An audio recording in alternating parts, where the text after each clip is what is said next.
In this video, we'll review how to create a rack in VinLocate.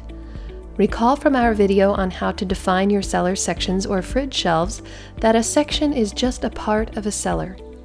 Sections can be either racks or bins, and in this video, we'll focus on racks. Let's begin on the VinLocate tab and select Cellars. Then select Create Section. Remember to give each section a memorable name so it's easy to identify later on.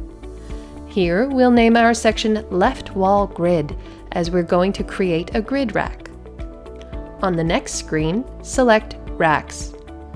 Now, browse the rack types and select the one that matches your cellar section.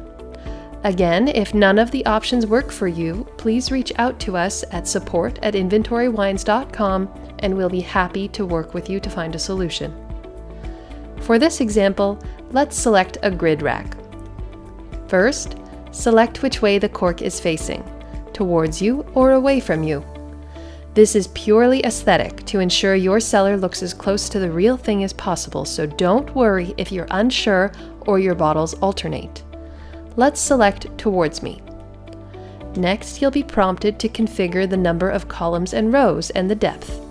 You can toggle between these options by selecting the buttons at the top of the screen. Adjust the number of columns by tapping the plus or minus symbols. You'll see the columns start to build as you go. Let's create a section with 10 columns. Next, select Rows. Again, tap the plus and minus symbols to adjust the number of rows.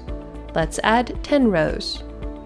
Lastly, select the Depth button and adjust the depth of your rack. We'll make ours 2 bottles deep. Click Create and you're done. Once you hit Done, you'll be taken to a 3D model of your cellar, and from here, you can start selecting slots and adding bottles to them, which we'll cover in another video. In our next video, we'll walk through how to create bins.